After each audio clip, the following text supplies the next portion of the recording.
Hey guys, welcome to this episode of In the Mix, where we have a nice little chat exploring an artist's journey and career. Today, I have with me the talented, the creative artist, rapper, engineer, producer. Give up for Wale, everyone! You did the sex.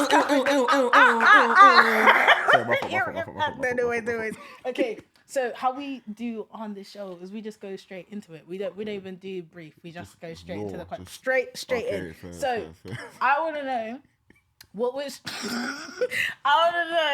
what was your earliest memory when it comes to music, like just in general? Because I feel like for me, there was no music in my house. People just be like, oh yeah, my mom used to play, so it wasn't happening. So like, I just want to know for you, what was your like first encounter? Earliest memory. So I'm not gonna lie to you. So my family isn't musical in that they play instruments or they're creative in that sense, right? But my mum's a Yoruba woman. Do you know what I'm saying? And every Sunday, you know when you get that Sunday morning, do you know what I'm saying? So, for example, some albums that like my mum loved there was a Hillsong album, which is not similar to modern day Hillsong, right? Okay. Is like, and them tunes in it, right? Okay. Hillsong albums, she loved them. Lagbaja albums, she loved them. And CC Winans. My mom loves CC Winans. That's what I'm saying. No, I'm saying. So I feel like from early, like while I can't necessarily pinpoint necessarily an earliest memory, I think my family enjoy being around music, especially my mum. Do you know what I'm saying? And I feel like my dad, while he's not so big on music nowadays, he was very much like a disco guy. He was like Earth, Wind and Fire, Luther Vandross, do you know what I'm saying? Like Lionel Richie, like he was, you know what I'm saying, those are his dogs. Yeah. So I think growing up, whilst my family wasn't creative like that, there still was music around. Do you know what I'm saying? Yeah. And like my uncle, for example, he's one of those people that loves to like bring everyone together. So he would always have these annual like family gatherings. And obviously at the family gathering, we're playing the family tunes. Do you know what I'm saying? So we're getting the Richie, you know what I'm saying? The disco and the Sunday, Monday, Tuesday, Wednesday, Friday. You know what I'm saying? So yeah, so I think I was always around music. And then I think my first memory of kind of getting involved in music was, so my dad, to be fair, my dad and my mum, they've always been very big on us being independent, if that makes sense. And just like, so my mum was like, listen, you're 5, iron your clothes. Like, she was just like, I'm not doing this black woman labour thing no more, innit? Do you know what I'm saying? But then my dad as well, I think he wanted us to be able to like navigate the world on our own. So as early as he could, he was like, you guys need to have your own laptops, have your own computers, so you can just do what you need to do, right? Right, do you know what I'm saying? So my dad gave us his old HP laptop, one Bruck-up laptop.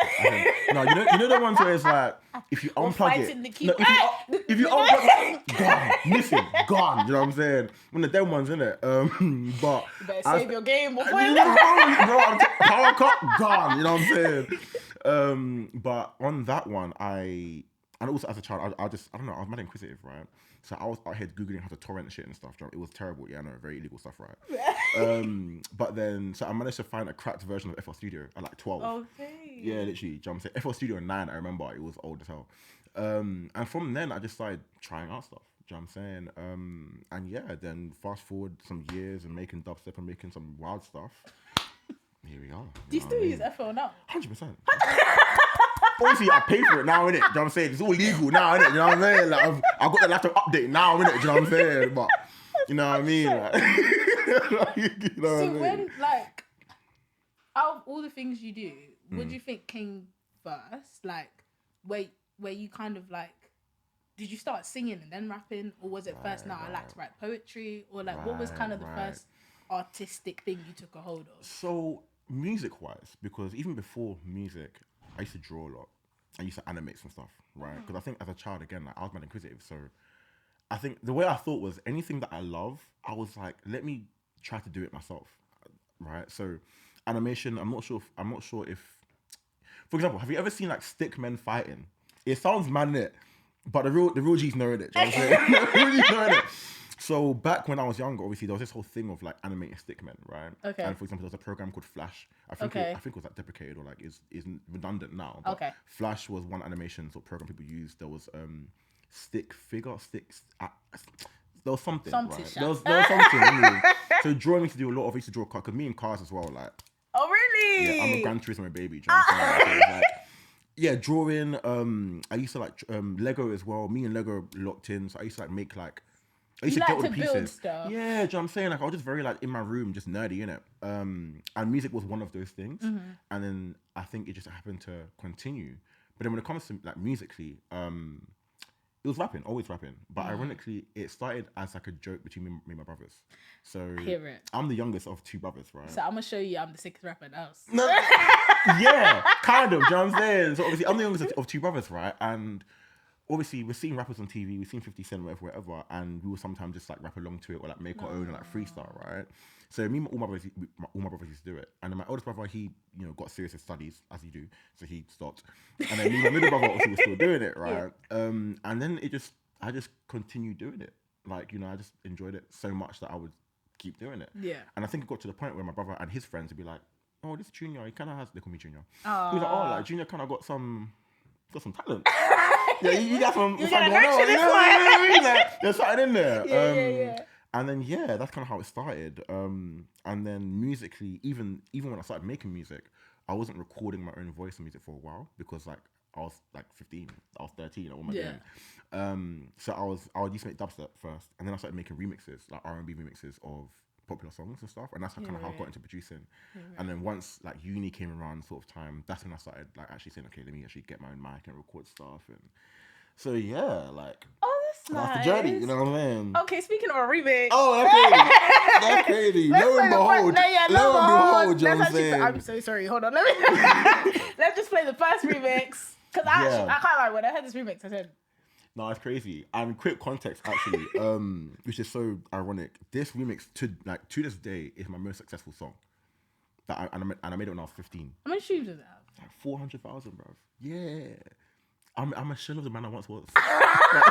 It's insane, you know what I'm saying? But yeah, this is one of the remixes that I made. Katy Perry. I'm actually also a massive Katy Perry fan. Really? Nowadays, not so much in it. Yeah. No, it's fine. But like, was it Hot and Cold album? Listen, if I get into it, I'm passionate. You know what I'm saying? But so this is that. That's Friday night. Is it? How much of the song are we playing, by the way? Like the whole thing, or like you can stop it when you wanna. Okay. Yeah.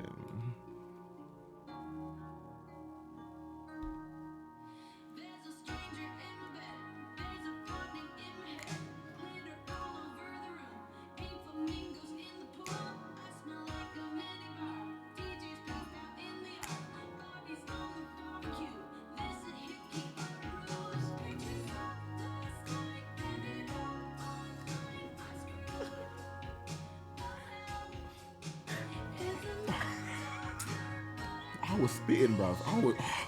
I was cooking.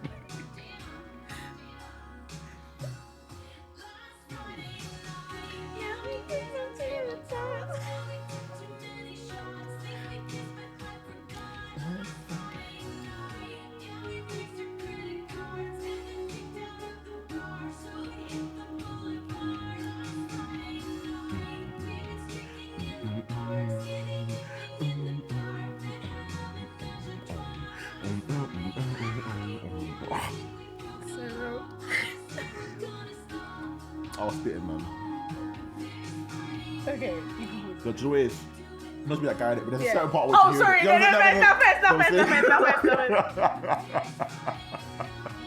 It's right, it's coming in a hot second. Innit? This part, I love it so much. Ooh, damn.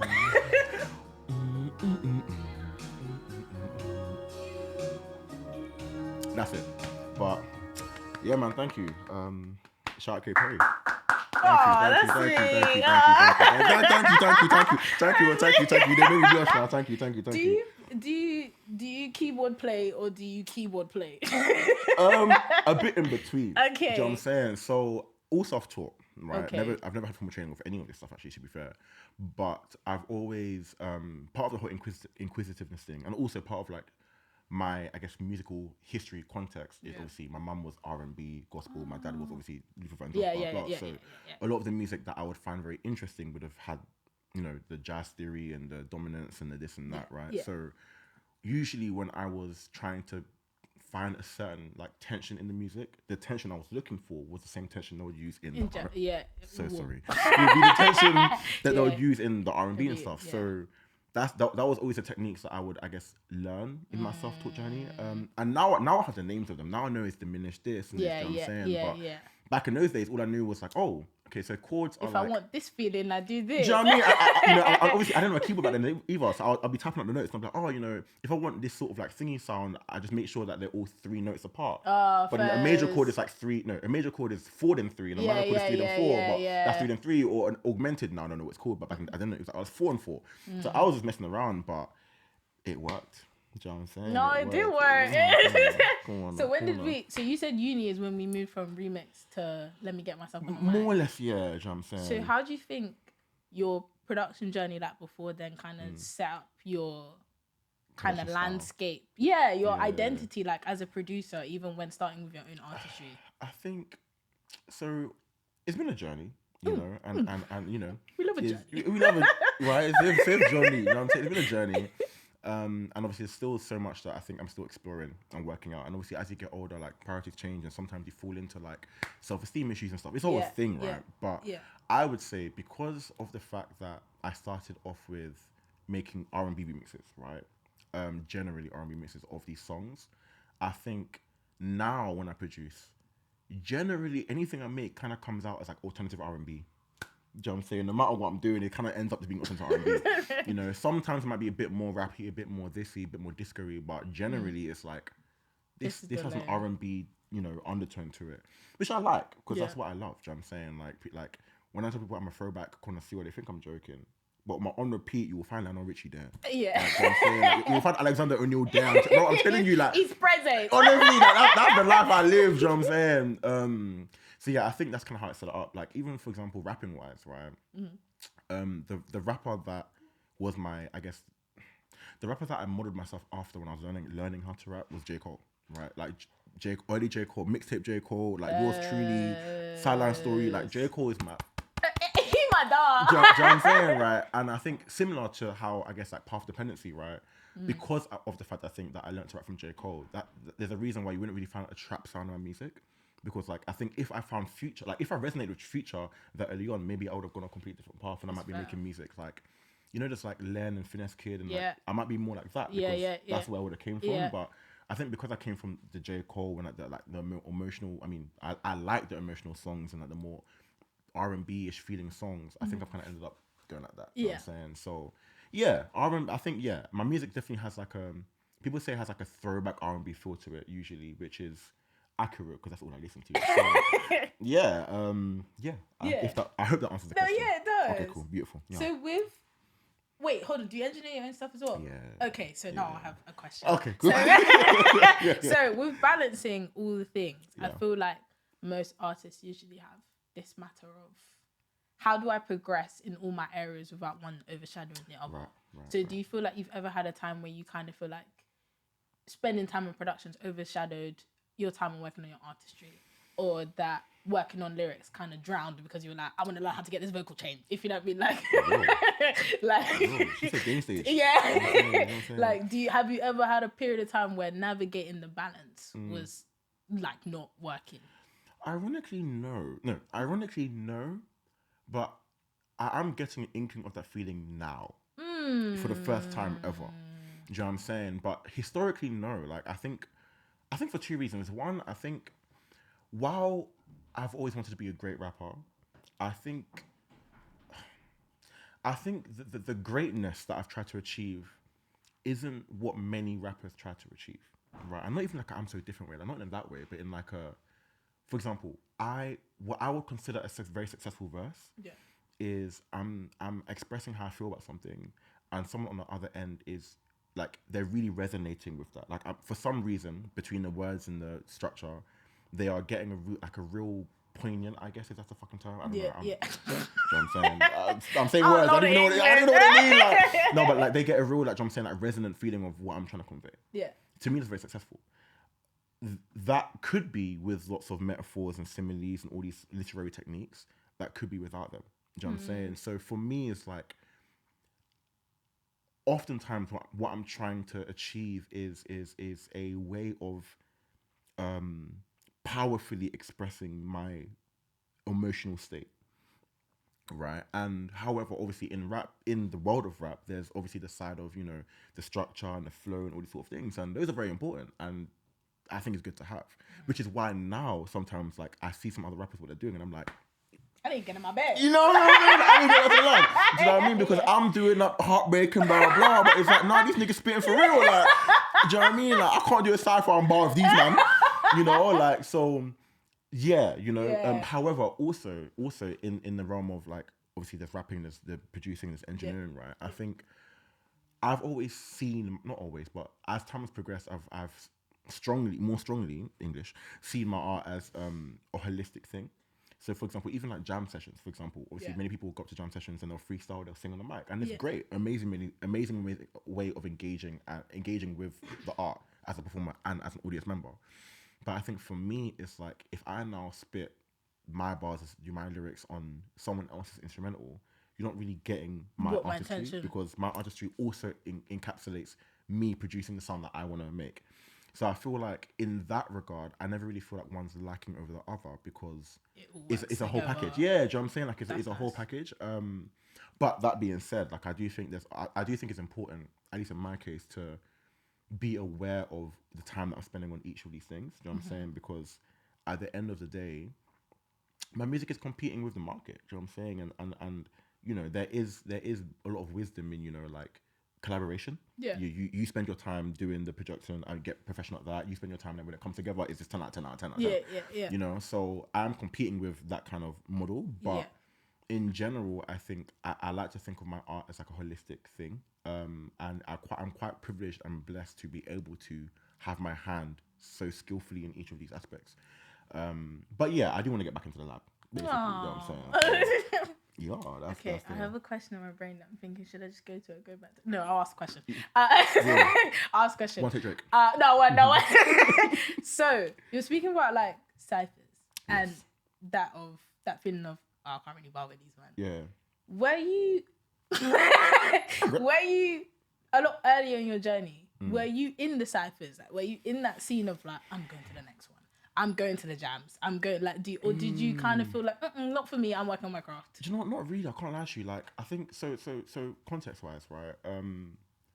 Before uni, I wouldn't say I was a shy person, but I grew up in Croydon, right? And many. Sorry. Okay, to be fair, I was born in Norfolk, then I moved to Croydon. Okay, so my allegiance is a bit. Yeah. Do you know what I mean? I'm a bit of an international guy at this point, do you know what I'm saying? But grew up in Croydon, right? Moved down when I was in like year 2, moved out after uni, right? Okay. Sorry, East or West? Huh? East or West East. Croydon? So, no, like CR0, like New Anderton. Like, do like you know Croydon? Burbs or West Croydon, where it's like kind of Burbs, I can't lie to you. Okay, but okay, we'll go with Burbs. Burbs is better than West. I'm sorry, West Croydon is not. No, but CR7 and that, no. I was CR0, do you know what I'm saying? I was Gravel Hill, do you know what I mean? But I wasn't a shy child per se, but a lot of my friends would have friends from other schools. Obviously, I went to Shirley, right? I have friends from Edenham, friends from Tennyson's, friends from Archbishop. Is that probably same school? I don't know. All these schools in it, do you know what I'm saying? I didn't have that. So I think on that front, I wasn't in the social mindset to be going to these things and put myself out there, right? Okay. During uni, sort of similar. I was just not focused on my studies, but like. What were you studying? Management, business management. Hey. We're making the parents proud. No, do you know what? Ironically, I was meant to do engineering. Yes. Audio? Or mechanical? Mechanical. Yeah, mechanical. No, because I even did maths and physics for A-level. Do you know what I'm saying? Like, I was on track because I love cars, innit? Oh. Yeah, so I was like, okay, cool, cars. Obviously, I come from a family of engineers, innit? So they were like, you love cars? Might as well go. You good at maths? Do you know what I mean? I was like, bet. Then I did working experience with my uncle, and I said,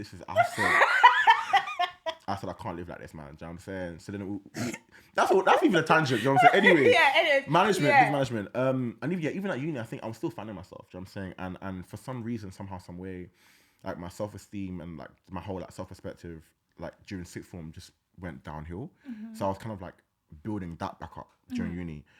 After uni, I did start to like. I was like, I want to be outside. So I started going to ciphers and stuff. I have a good friend called Mezzo. He ran a jam session called Mezzo's Corner.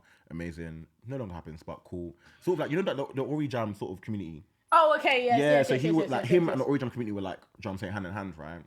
So around that time, I did start to go to jams and meet more people and like kind of put myself out there a bit more. But even then, I've never really.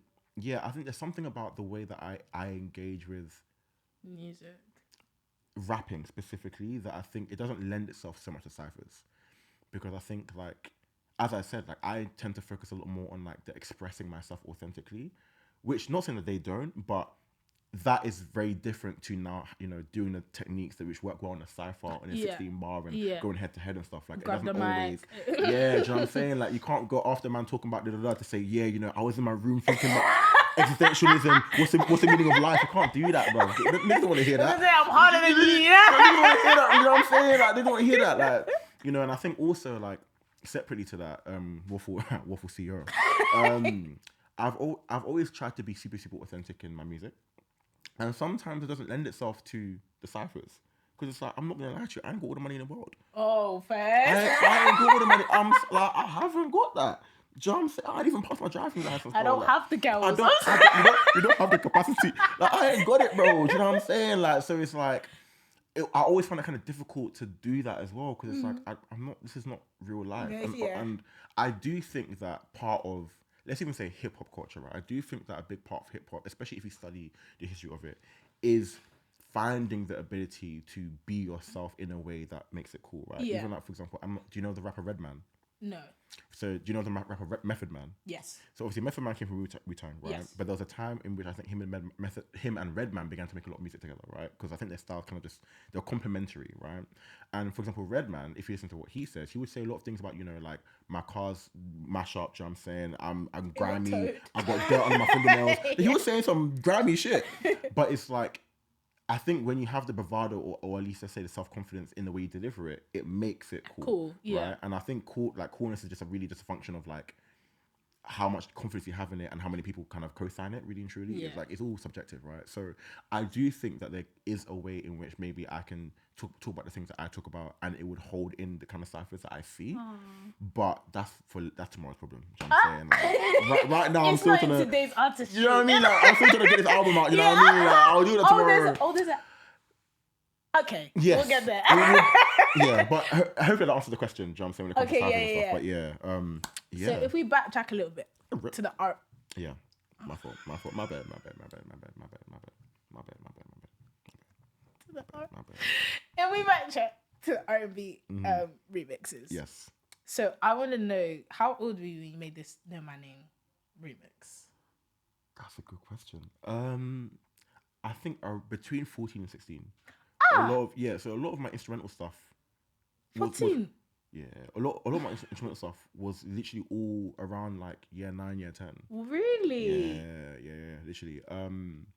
Yeah, a lot of it, around that time. So I forgot when I made it. I'd have to go and do, and I'm not doing that right now. Yeah. But around that time, similar, because the Katy Perry remix was, I think I was 15. Like, it was released 2016 in like May, which means it was before I turned 16. First, yeah. So let's listen. Yeah. So. Yeah.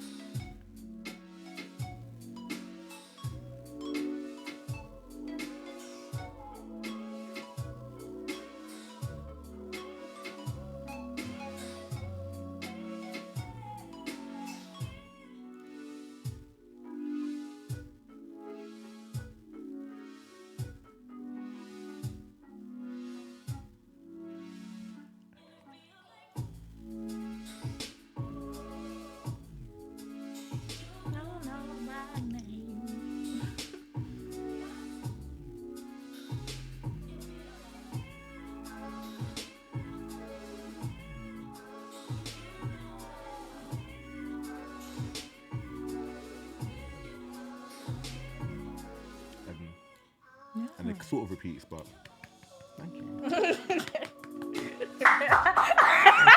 Thank you. Chris loving this one today, man. Thank you. I try, man. I try. You really be trying. Right. Okay, so now I want to ask about collaborating and how that has tied into your artistry, because you do a lot of stuff by yourself. And to be honest, when we were setting up, we were listening. we've got a crew member that loves It's Crazy, by the way. So yeah, that's a great song. It's a great song. Also, that producer as well, Hadi. Shout out to Hadi, amazing producer. He just released a project of his own. I'll show you it. Amazing. Like he's a prodigy for real. But yeah, sorry, continue. So like, how has collaborating actually worked into your own artistry so far? Like, do you feel like it makes you better? Does it distract you? Like, I think as of now, right, I feel like I feel, you know what I'm saying? Like, if I really hold space for myself right now, and just but like I feel like I should be collaborating more because collaboration is like one of those keywords, buzzwords, like collaborate. In what space though? Like writing for others, people writing in the room with you. More so in regards to two artists coming together to then create a song in which the song is more than the sum of its parts. Right? However, I think maybe to a fault sometimes it is what it is, right? I often have a very strong vision as to what it is I'm trying to achieve that often doesn't leave much room for other artists' like own creative style, right? And and also like a bit of context, right? Now this is gonna sound crazy, but it's true. It's been true for a lot of my life, right?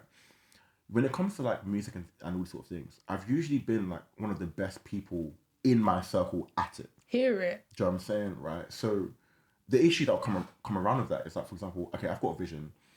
I want to achieve this, right? And let's say I'm 7 out of 10 at what I'm doing. It's hard to then bring someone a 6 out of 10 onto that. Like, not even in a mean way, but no, but genuinely, like, John, especially if you have a really strong vision. Yeah. My music, like, for example, maybe when I was younger, like, I was like, I want to make good music, but now, like, my desire isn't to make good music. I think that's a given. Yeah. My desire is to make music which I feel like reflects me and feels the way I want it to feel. And that's a lot more strict than it being good. There are many great rappers that I think would do amazing verses on my shit, but it's like, if it's not feeling the way I want it to feel, then why are we making this? Do you know what I'm saying? I'm not making music to make good music. I'm making music to express myself. So I think also with that, it can get difficult. Do you know what I'm saying? But I am trying to now. Okay, second part of the answer. Now that I've met more people and I'm a lot more in the world, do you know what I'm saying? Like I know I'm out my room, guys. You know what I'm saying? I'm not in the corridor. You know what I'm saying? Now that I'm in the corridor, yeah. It's like I know some amazing artists. Do you know what I'm saying? Singers, rappers, producers. Like I know some amazing people. So I think maybe for the first time, I'm in a position where actually I'm like, no, these guys could really add something to my song that I couldn't do myself. Are you doing it though? Am I collaborating with them? Yeah. It's one thing to come after the gig and be like, oh yeah, we should definitely no. Listen, so obviously the project that I'm working on, I do plan to really get people involved. You know what I'm saying? Because yeah, amazing artists and amazing people that are my genuine friends as well. So I am trying to get better at that. And also, side waffle to finish the point. When producers come to me, it's a lot easier as well. Because it allows me to kind of leave my comfort zone. For example, the song "It's Crazy." I think my opening line was, "Oh, I like girls that as weird as this beat is," because the beat was weird as fuck. Like the beat's amazing, the beat was weird as fuck. I wasn't lying. Do you know what I'm saying? But it's like that. I would have never made that. Do you know what I'm saying? So I'm trying to collaborate more and kind of open up my, I guess, artistic sphere. But it's something that historically I've struggled with versus like that's been the way that I entered my art was through collaboration. It was very much in my room on my dolo. You know what I'm saying? Just, you know what I mean? On my solo. On my Jack Jones, you know what I'm saying? So yeah, that's my answer to that question. Oh, no worries. Okay, moving on. So social media. Yes. Do we like it? Do we love it? Do we hate it? What's the situation? How much waffle do you want? Because this is. Let's start. Okay, cool. For me personally, I love it. Okay. Right? Love it is a strong word, but I've always like it. Yeah, do you know what I'm saying? Because like, for me, it's another way in which I can express myself. It's a way in which I can connect with people, and it's a way in which I can keep in touch with people. Now, of course, there are nuances and critiques as to how much quality how well you're connecting with these people through things like Instagram or through stories, and because like people can feel like because you have access to their life, that you know them for real. Yeah, and you're actually keeping up, but you haven't called them and heard their voice. They could be going through it. Do you know what I'm saying? Yeah. So it's like, obviously there are nuances to it, but holistically, like, I've enjoyed my experience on social media. Do you know what I'm saying? Okay. Yeah, obviously, but for other people it's different. Like, I've got good friends that hate it. Obviously, those friends are often women dealing with niggas. Do you know what I'm saying? So it's like, it's a different. But again, as a man with the privilege that I have, it's like, it's not been so bad for me personally, and it's allowed me to kind of share my successes and share the things I care about in a way that's been fun. That's interesting, because I feel like most men actually say that women probably have it easy on social media. Why would they say that? Because, like, I feel like in general, the biggest creators do tend to be women. But actually, that's not completely true. I mean, isn't the biggest creator like Cristiano Ronaldo? So I mean, maybe not. You know what I'm saying? I'm the statistics, you know what I'm saying? But I mean, obviously, this is a tangent, right? But I think as both men and women, I think we should be very specific about the words we use. You know what I'm saying? Easier, better are two very different things, right? And even easier to do what, right? Because, for example, like, yes, if I was a baddie, you know what I'm saying, I could post a video, I could do 180 and you know what I'm saying? I'll get views, but then it's like, but who are the people that are viewing it? You know what I'm saying? If I'm trying to make friends, are these niggas even really my friend, or are they niggas in waiting for me to be, do you know what I'm saying? So it's like, better is a very interesting word to use. Exactly, do you know what I'm saying? Like, I'm not dealing with objectification. I'm not dealing with dick pics in my DMs. Like, so it's like, do you know what I mean? So in my experience as a cis hetero man, it's been okay. Do you know what I'm saying? But I understand that there are many, many drawbacks of it, and I'm trying to make sure that the friendships I'm developing, I'm taking it off social media into real life. Because it's very easy to keep it on social media and feel like, oh yeah, I'm friends with all these niggas, but it's like, are you really though? Yeah. Like, do you know what I'm saying? So in my experience, it's great. Okay. Basically, to wrap it up. You know okay, but if you had a choice, right? If you could have been, like, let's say you're in your prime of your artistry, right? Would you rather be in the time of traditional marketing media, right? You go on the radio shows, you do the magazines, or would you prefer this time of we need a viral TikTok?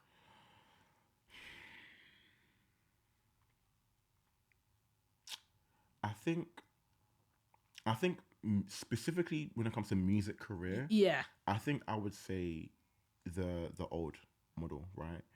Because now, of course, there are many nuances with this, right? For example, the fact that reaching fans is so accessible and production software is so accessible, it is cheaper for artists to get their music out. Back in the day, you had to get scouted by what? One guy in one studio. Do you know what I'm saying? Like, and you hope they fuck with you, do you know what I'm saying? Like, so it was a very different time. And obviously, 360 deals and stuff, like, I feel like deals, obviously, people are still on shit deals, but it's like, there's a lot more knowledge of the fact, you know what I'm saying? So it's like, things are different. And I feel like, whilst obviously, like, the payment model and Spotify and stuff is fucking all up, right? And CD, no, it's bad, bro. Like, it's really, really bad.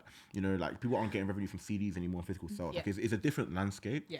When it comes to the idea of self-promotion, right, I feel like if you are now, again, peak of your career, so we can assume that you're signed, you know, you're one of the priorities of the label. Yeah. That I feel like, exactly, and I feel like they would have had much more of a given that, you know, we are putting in the work to promote you because you are our biggest artist. Whereas I feel like nowadays, because of the access, because of the fact that we can see success with TikTok, like, for example, the latest song by AJ Tracy and Jordan Smith, right? Yeah. Amazing song. I didn't even know it came. Oh no, great song. You know what I'm saying, great visuals, great content, right? But it's also interesting seeing a song by two artists that big and a song that's that big, and they're doing TikTok videos. Not even in a mean way, but it's like that's the climate that we're in. Whereas I feel like that wouldn't be happening with Beyonce in 93. Do you know what I'm saying? So was she even singing in 93? Destiny's Child. I don't know. Anyway, it wouldn't have been happening. She wasn't, to be fair. Yeah, no. It wouldn't have been happening. You know what I'm saying? So I feel like it would be easier for big artists back then to kind of focus on their art because the team would have this understanding that it's their job to do the promotion. Yeah. Whereas nowadays, I think the lines are a bit different, and I don't enjoy that side of the promotion, so I would not opt for it. If you get what I'm trying to say. Basically, that's my answer. So now, do you have a team now? Or is it still me, myself, and I? Me, myself. I know that I will never disappoint my... Yeah, me, myself, and I, bro. So now, with that promotion side of things, do you just say, I don't even care, and I'm just... Or are you trying to do some form of, like, consistency with marketing or, like, some type of campaign? So I'm trying to put more effort into it, right? Because... I think at this stage, right, so when I was young, as I've been growing, right, I kind of had this perspective of like, I don't know how to put it into words. Now my perspective is more so that like my music is actually valuable. And my music is at the point I believe that the quality is it stands up, right?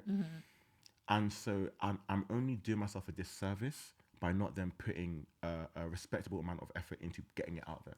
Sort of like, I'm not sure if you're into like, like crypto, sort of like business, capitalist like side of like business, right? I don't think it would be. I shouldn't even be either, do you know what I'm saying? But it's like, for example, people talk about startups. Okay, yeah. Like, No, I am. Oh, then I am. Oh, sorry. Okay, cool. So have you heard of the whole thing of like, someone's first business or startup is like they focus on a product, but then they realize, it fails because they haven't got the distribution. Yeah. And the second one, they focus on distribution. I feel like that's kind of stage that I'm at where it's like, okay, cool. Like I'm confident in my product now, but I need to be focused on the distribution. If no one's hearing it, no one's hearing it. Like, full stop. Do you know what I'm just saying? stay on the hard drive. No, literally, like, do you know what I'm saying? Like, yeah, I'm making art for myself, but let's be fucking for real. Like, do you know what I mean? So, yeah, so I think nowadays I'm trying to focus more on making sure that I'm getting it out in a way that's, interesting or whatever, but it's not my strong point. So yeah, we're still working it out, but first. Yeah, you know what I mean? Still working out, but you know what I mean? But I am trying to focus on it. Okay. I would say, yeah, you know what I'm saying. So with Whitney, yes. That's released, right? Yes. It is released. Yes. So was there a marketing campaign with that one? Or was it just minimal, TikToks? I mean, okay, so depends what you call campaign in it, but like I did roll it out better than I rolled out my songs after it. Do you know what I'm saying? In that I had a concept, I had an idea of like basically putting on the 70s stuff, right? And I did a music video. I've taken it down now, but why? What happened? I just didn't like it no more. Oh, I was like, this thing is corny as hell, bro. I just took it down.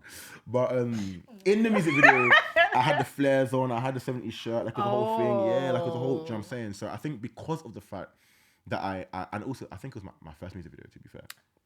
So because of the fact that we had this concept, it was then easier to then roll it out as such, because like even the album cover, like obviously it was a photo shoot, so I had the afro out with the 70s stuff, and so I could roll it out as such. Yeah.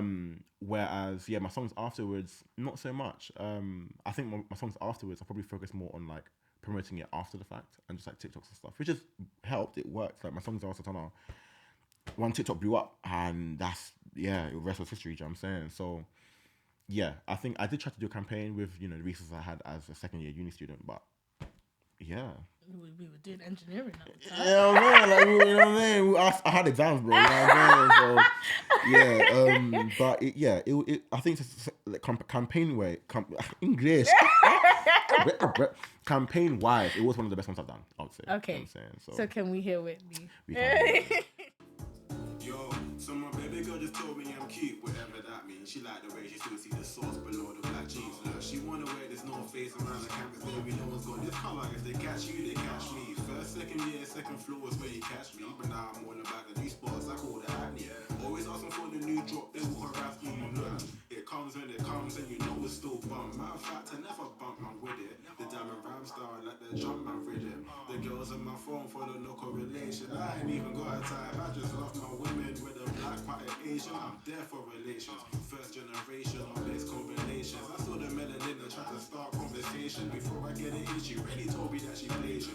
Half Japanese, but the homie was Haitian. 26 inch, so that's straight formulation. I know that I'm from Nice, never mind the connotation. See something ruin lies. I said lies when you make it, but we can make it a movie. The rest another Bollywood, you know I ain't choose a cap because she can't be gone. Matter of fact, I ain't even Sherry Khan, cause you hear this real voice when you're playing on my song.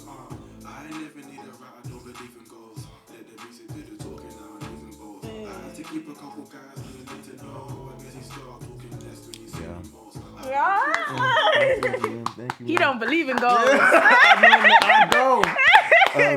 To be fair, I think that is one of my favorite beats that I've made. Really? In general, yeah. Yeah. How long does it take you to make a beat? Actually, It depends. Are you a 30-minute guy? Do you know, I've tried to be in it. I've tried to be one of them speedrunners. You know, them speedrunners. Nah, doesn't work. But I think in general, like, okay, so if I've got if I have like a vision in my head of what I'm trying to make, it can be more difficult because then I'm trying to bring it to that vision, right? Whereas if I'm sitting down, I'm just trying things out. It can be quite quick. Obviously, the long part is then when I've done recorded the song, like obviously mixing it and making sure that I've got the right like arrangement and the beat cuts, and that's I think the polished part. Yeah, it can take quite a while, but in general, not that long. Like if I'm not trying to do something that's a bit like out there, beat, bass line, chords, like half an hour, but I can have a pretty decent Like, something to write to. Yeah, like, you know what I'm saying? Like, yeah, I come from something real, you know what I'm saying? Yeah. Yeah, you know what I'm saying? So, yeah. Okay, so we're going to move a little bit deeper, a little bit introspective, right? What? So, looking at your career, like, so far, Yeah.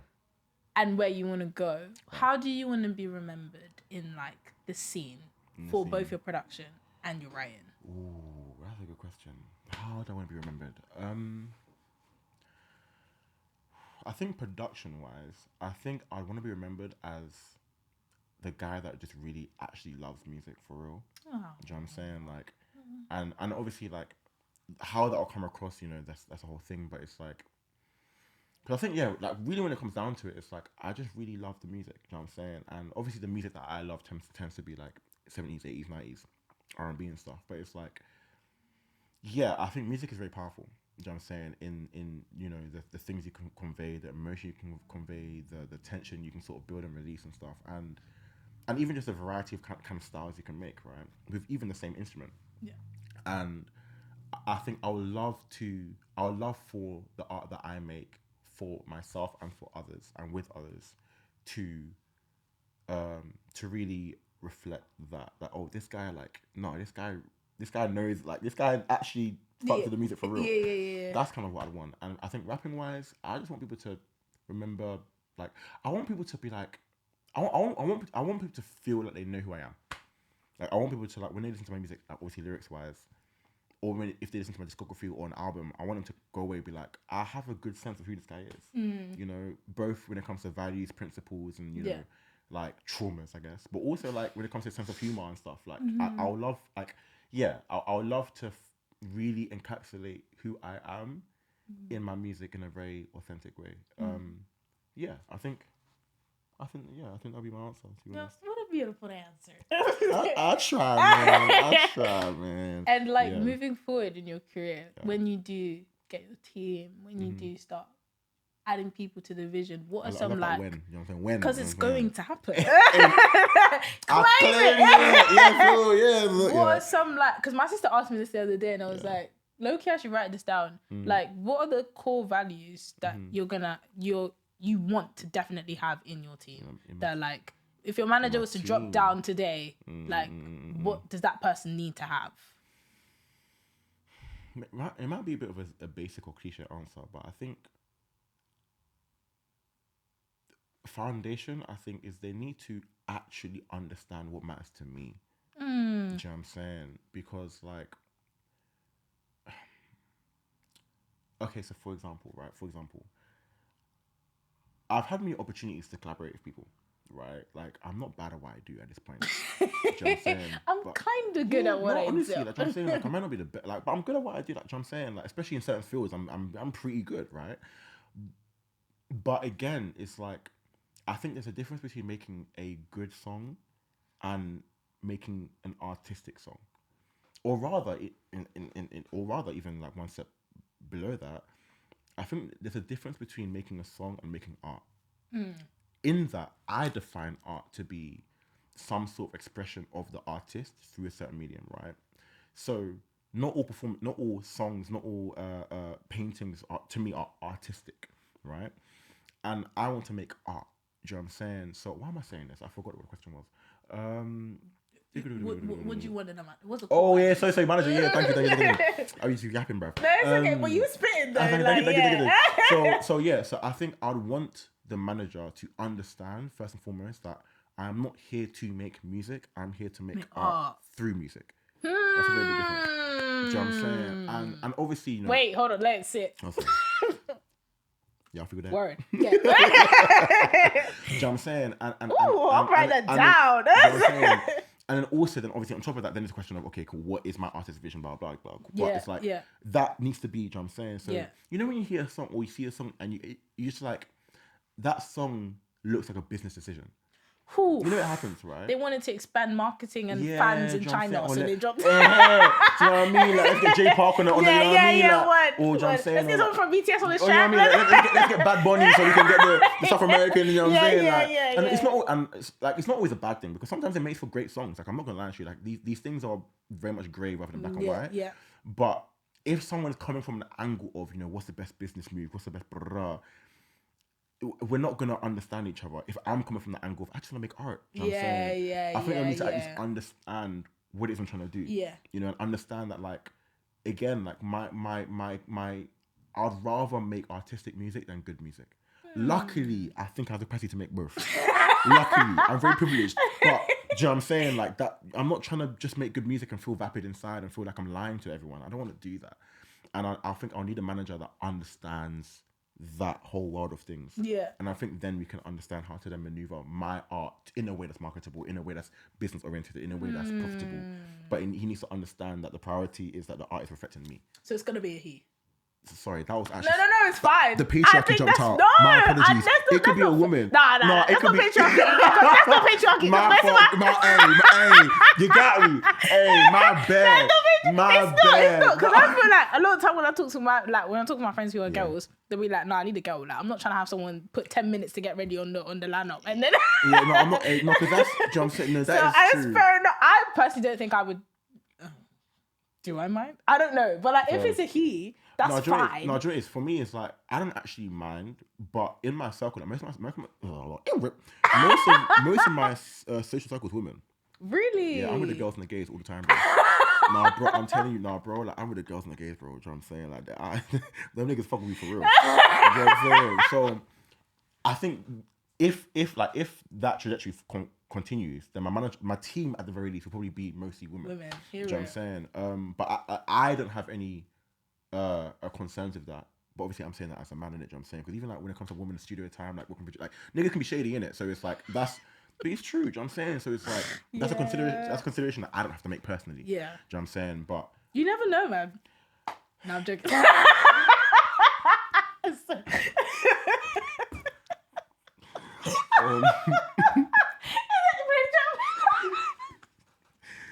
Let's hope I don't have to find out. Yeah, why not? Do you know what I'm saying? But yeah, I don't mind. I don't have a preference per se. Okay.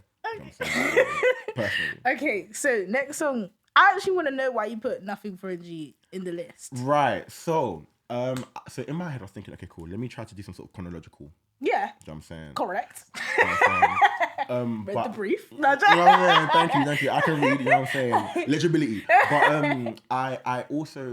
I felt like so I've been feeling like my latest two popular songs, Lost and Not That Deep, while they do reflect me in some sense, I feel like if that is the only song that people know of me, which is the case for a lot of people actually at this point, they're gonna get a very what's the opposite of holistic, like very like a narrow view of who I am. Okay. Do you know what I'm saying? And so I thought in the songs that I've put there, I wanted to add a song which I felt like reflected, at least for me, a massive part of my music, which is the introspection, which is the more chill sound, blah, blah. And I felt like without adding that song, we wouldn't really get that. And we'll paint a picture which is or at least more incomplete than with the song being there. So that's why I added it. Yeah. So this song I also wrote in university. Uni days, man. Right? I said right. Oh, it was crazy, man. Good times. Wait, did you stay in the com? 100%. Bro, I said, Mom and Dad, I'm leaving. I said, you ain't gonna see me for 3 years. What uni did you go to, Work. actually? First. I was up there. First. And I'm talking about work here, bro. Listen, because obviously we're next to Coventry, innit? Yeah. No, I have many a friend that are in Warwick. Them com students, I love them. You know what I'm saying? No, I love them. I love them, innit? You know what I'm saying? But I could go to the parties in Cov, go back home. I'm away from the passer. I loved it so much. I'm away from the What was that a Cov? I forgot what it was called. There was one of Cov that used to always be at. I forgot what it's called anyway. Do you know what I'm saying? Yeah. So, but yeah, work. Yeah, man. It was great. Campus. It was a great time, man. You know, beautiful campus, red leaves and autumn. Like, it was great. No, first, man. Yeah, man. Okay, so. But yeah, let me just say, sorry, Sorry. right. So no, I did the yeah. So yeah, this is, I guess, another side of the kind of music that I make. Also produced by me and stuff, you know how it gets. Who would have known? Yeah.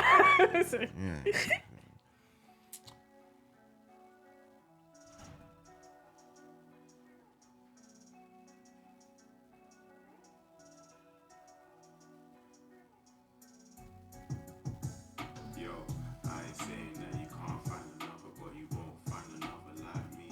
I like my life slow, and if you don't live your life slow, then you can't do nothing for a G. I ain't saying that you can't find another, but you won't find another like me.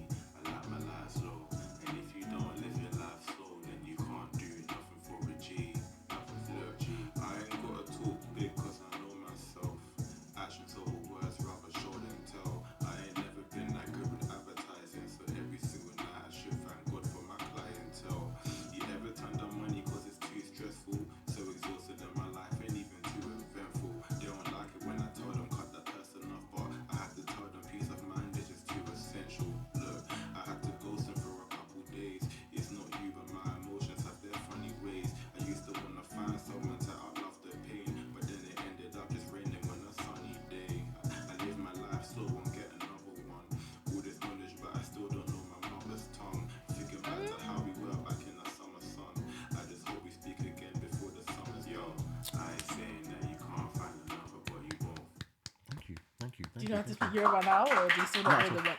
I'm still Do you know, I'm gonna put you on. There's an app here that I use. Lingawa. Yeah, no, I don't use that silly one. Oh, Sorry. my bad. I've seen the ads for that one as well, so I'm not. That's But you should maybe even start with the Lingawa, man. Maybe actually, I plan to now. You should. Let them not be cussing you out. You can't even hear them. It's crazy.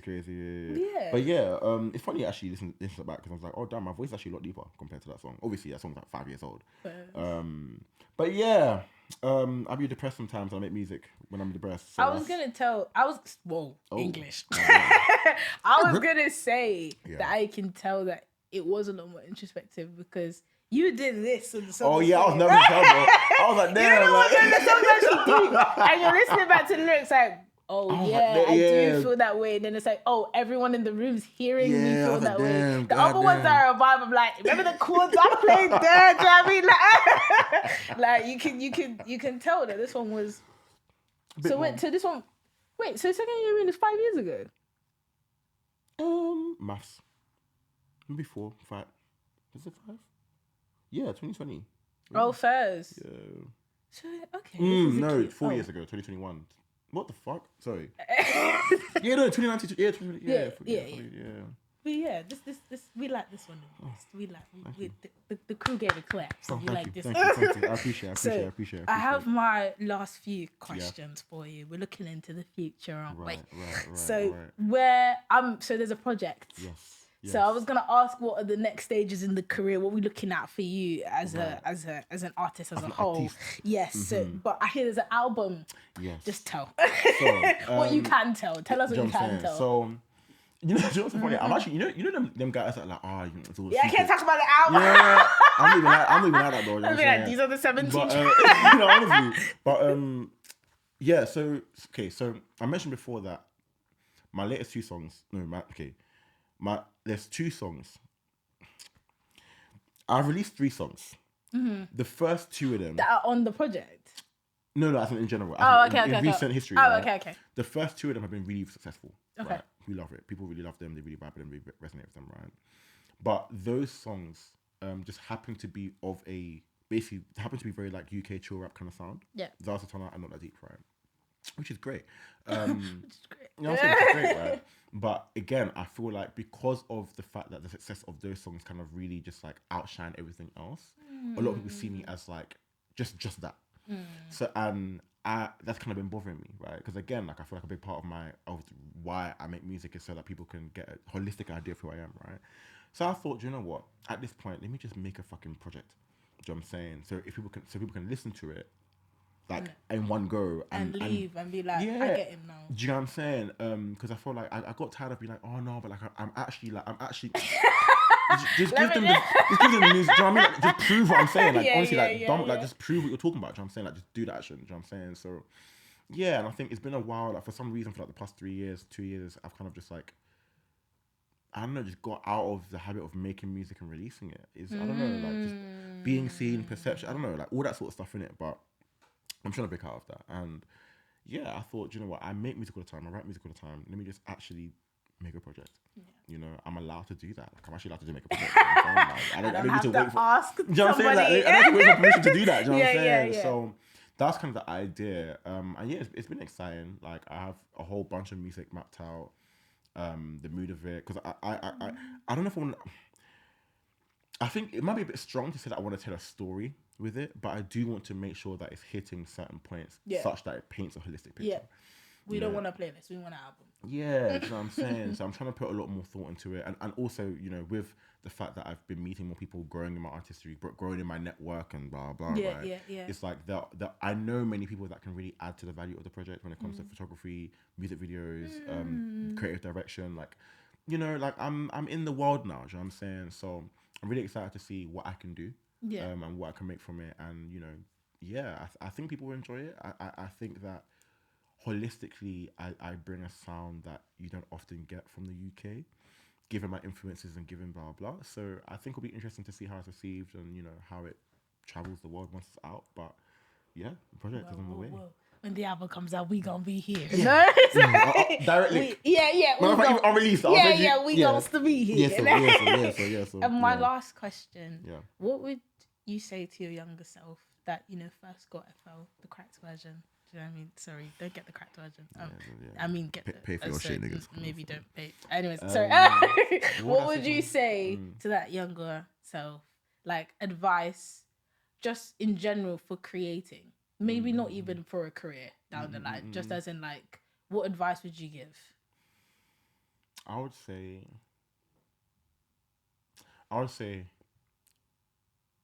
don't worry about the fact that people don't get it now.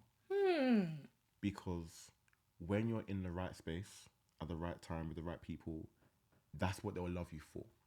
Do you know what I'm saying? Yeah, I think growing up, like, obviously, like, for example, you don't pick your classmates in secondary school. Like, you don't pick your environment. Do you know what I'm saying? Right? So it's like, for a very, very long time, I was making music, which, while it might have got love online, like the Kate Perry remix, when it came to my peers around me, niggas didn't care.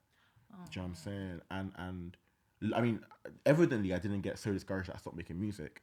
But if the future me was able to say, bro, like, I've seen the other end, don't worry about it. Like, don't worry about it. I think maybe I would have been a lot more. I mean, maybe I would have created more, been more bold of it. Like, do you know what I'm saying? Like, it would have been encouragement. Do you know what I'm saying? So I think that's what I'll say. I'll say, like, don't worry about the fact that niggas don't get it now. Because when you're in the right place at the right time, that will be what they love you for. They would say, "Oh my goodness, I love the fact that you do this and you do that." It will be what they love you for. So just keep focusing on what you're doing because it will make sense in the end. I think is what I'd say. Yeah. So we've got one last song before we close. Once I got there. What song do you want? You know which one I want. You know which one I want. Okay, cool. So yeah, this is Zalsatana. I'm sorry, it's the hit. I'm sorry. I'm sorry. Also produced by me, John. Oh, sorry. I thought it was produced by... No. Bro. Yo, look. To all my ethnic women of colour, trust your stunner, especially when the skin glows there in the summer. But I still to my brothers, them tech time, not every wife you can bring to the mother. Or every man after the bad beef, me I still breathe for the bookstore lover. You want a girl like Riri, I want a girl like Zara Sultana. Yeah, one for the labour, nigga better nerve, they're there for the flavour. And if you don't read text on the paper, listen text Taylor, my name Xavier. Got my friends doing English, listen to my voice knows about colonization. And I'm there like, yeah man, see I love the new things cause I'm in conversation. But that's a different vibration, if the vibe vacant, tell it don't force it. If it ain't animated, tell it let go of it. Tell it don't pause it, nothing important. Chilling in Shoreditch, cause they act tough, cause the price of the slush, there's something appalling. Feeling extorted, hoodwin, it's a good thing that I'm out balling. But I still got my eye on the knocked up of the same colour as Jimmy from the jail house. Royalties that get paid out, spot the G's and then bail out. Yeah, shoulder on release, I'm a fave now. Run on the G's, say I've changed, saying I've changed now. But that's cats to the same old me. Give a clap, crew. Thank you. I'm sorry, I'm trying not to clap into the mic because I got told off for it last time. I'm sorry. Okay, so we started a tradition on this show that the last guest will leave a question for the next guest. Real? So we've got we've got. I'm about to spill our tea, but I thought, let me not say that. Okay. So the last question was, what is your favorite memory in your career as a musician thus far? God damn, what's my favorite memory in my career as a musician thus far?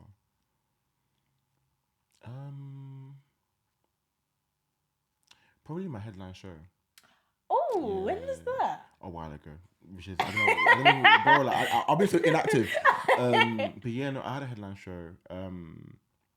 Like maybe like 2 years ago at this point actually. And I think this was before Zaza Song was released actually, but Not That Deep was successful.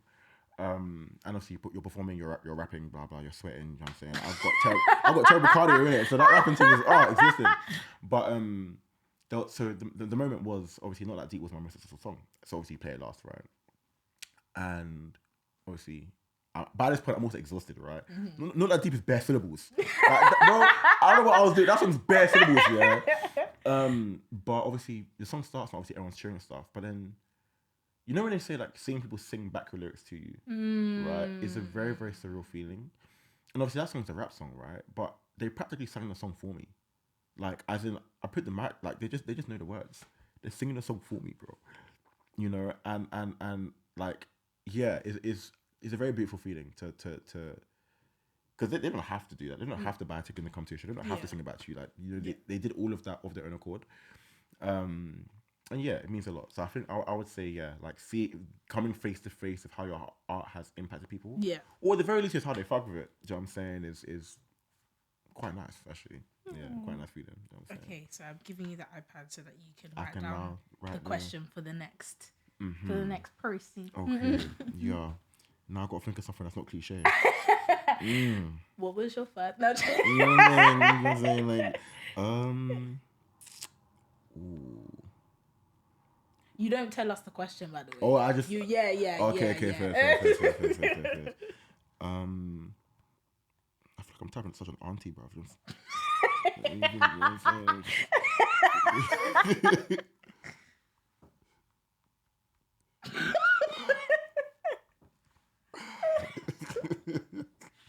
The iPad's old. It might not be helping you, I'll be honest. No, I can't lie to you. I'm just not used to it. You know, I've never had an iPad in my life, bro. Really? I'm just not used to this aspect ratio. I'm not used to this aspect ratio.